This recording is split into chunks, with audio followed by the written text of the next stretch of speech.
Bet horse racing on DRF Bets. We'll match your first deposit of $200. Get free expert picks and past performances, plus weekly cash back. All from Daily Racing Form, the most trusted name in horse racing.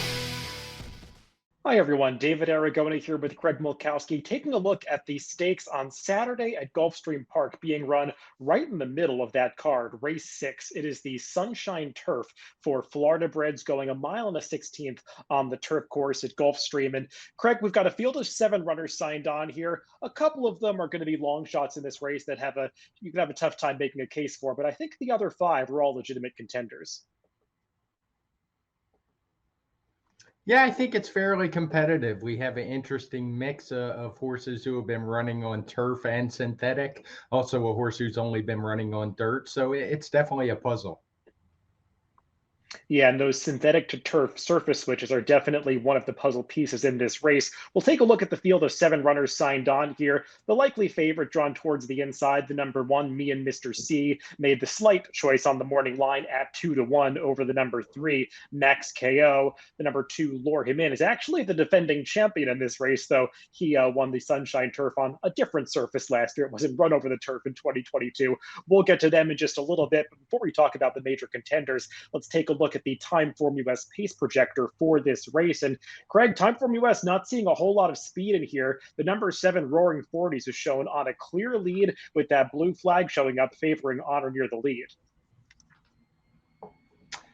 Yeah, and it's kind of hard to argue with the pace projector in this spot. Once we get diving into the PPs, we're going to see Roaring 40s as a horse who has been running in some graded stakes sprints and has showed past plenty of times. And when you take a look at the horses that are shown in behind it, and not very close in behind at that, you'll see what we mean, because there's not a lot of pace. And another feature in Timeform US that we'll check out is the finish projector. You might have seen in our recent videos, we've been highlighting this new feature that's been rolled out with the Timeform US mobile PPs. You can actually find this version of Timeform US in your DRF mobile PPs by just tapping on the Timeform US tab. And you can see here displayed is both the pace projector and the finish projector. And Craig, this finish projector looks very similar to the pace projector, and I kind of understand why, given that projection of favoring horses that are going to have forward position. It does, and that's not always the case. It kind of depends on the quality of the speed horses. But one thing we do build into our algorithms is when we see that blue flag saying there's not a lot of early speed in a race, we're going to give some extra credit to those front runners. Well, let's take it through the major contenders in this race, beginning with the rail horse, the number 1, Me and Mr. C. And we'll take a look at his last race, which took place back at the beginning of November. Now, this was on the Tapeta surface at Gulfstream Park, not on the turf. And he does get the job done this day, holding off Hot Blooded, who you also see highlighted here. He's the one that's running down the center of the racetrack. And Craig, Me and Mr. C, he did win this race on the synth, but he's definitely a horse that has plenty of prior turf form that would make him pretty tough on this field. Right, he was impressive last time. We will note that figure that he ran last time that we're looking at now, a 121, is aided by a pace boost because there was a very slow pace in the race. He was able to overcome that pace and get up and win. That's why he gets that 12-point boost. I do think it's a major problem for him when you look at those PPs. This is a horse with very little speed, and I know he overcame it in the synthetic, but I don't think he was facing quite the quality of horse he is in here, and obviously it is a different surface. Yeah, and I will point out that's one of those pace upgrades that might be a little bit phony, because that was a race, even though it featured a slow pace, and you could see the pace figure color-coded in blue for that second fraction.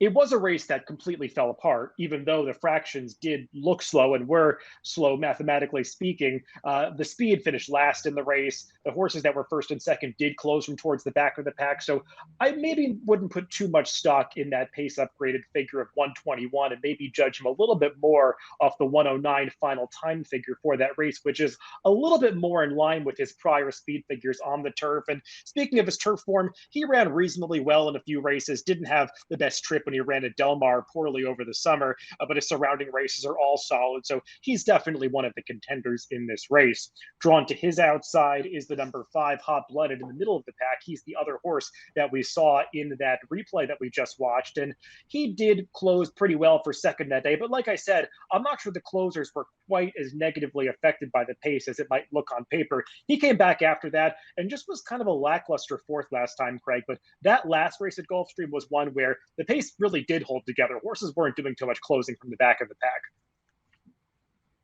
Right, you can see the figure really declined, and I tend to agree with you. I think maybe the pace boost in that race 2 back is a bit too much. It doesn't really fit the shape of that race.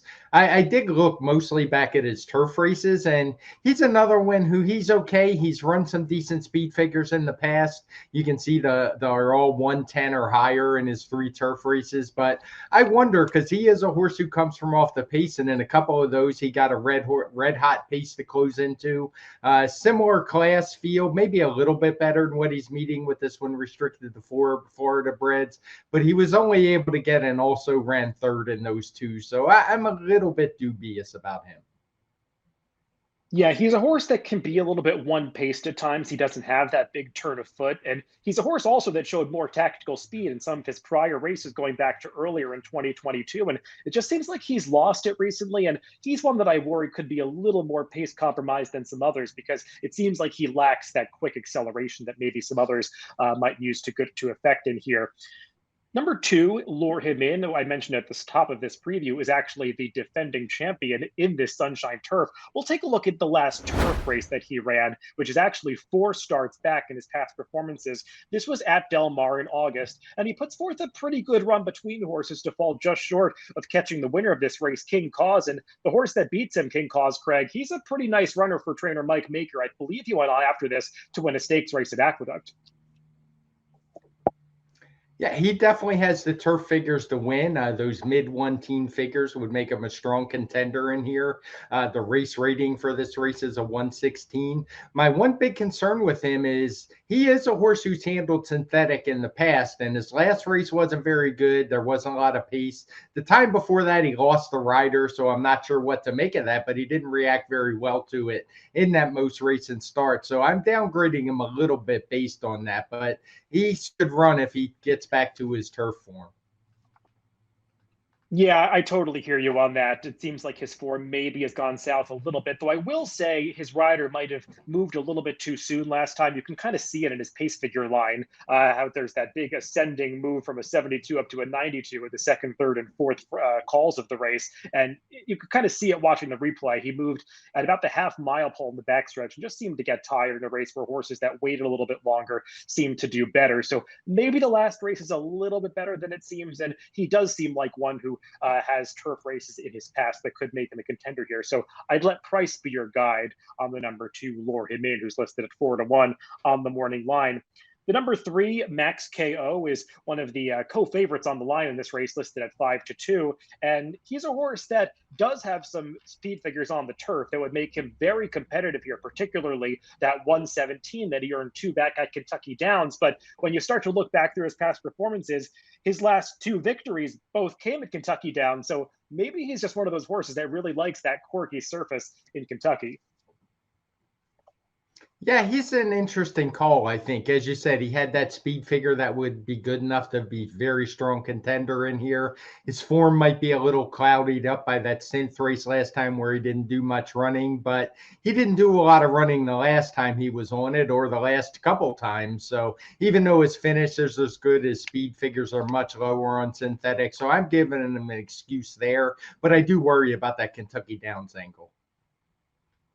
Yeah, I think the good news with Max KO is that he does have tactical speed, and he could be the one that is sitting in the right kind of position of these horses that are drawn down towards the inside. I don't think he's going to be too compromised by the inside post position because he can get out and get into a forward tactical position. The number 4, Bracho de Ferro, is a horse that is going to be a big price in this race, and justifiably so. He's only had 1 prior turf attempt in his career, which came very early on in a claiming race. He didn't run well. Just kind of an odd entrant in this race, Craig. Yeah, it's if it wasn't such a smallish type field, we probably would have skipped over this guy, in my opinion. He did run a nice race, winning a Florida Bred allowance last time with that 103 figure, but he would need to improve a lot off of that. And he's doing it switching from dirt to turf, and it wasn't just dirt; it was also a sloppy track. So he's a no for me. Another horse in this race that figures to be a big price is the number 6, Indy Lion. He's been claimed 3 times in the past year, all for $20,000. He's making his first start off a $20,000 claim for some new connections, but he's another horse who just seems a little bit cheap compared to some others in here. Yes, and he at least has shown he can handle the surface, but been running in cheaper claiming races. Ran okay in an off the turf allowance race last time, but a long way to go. He was claimed off a pretty good barn. Not that the barn that got him is a bad one, but it's not one that I would expect any kind of major move up. So it just seems a bit over his head to me.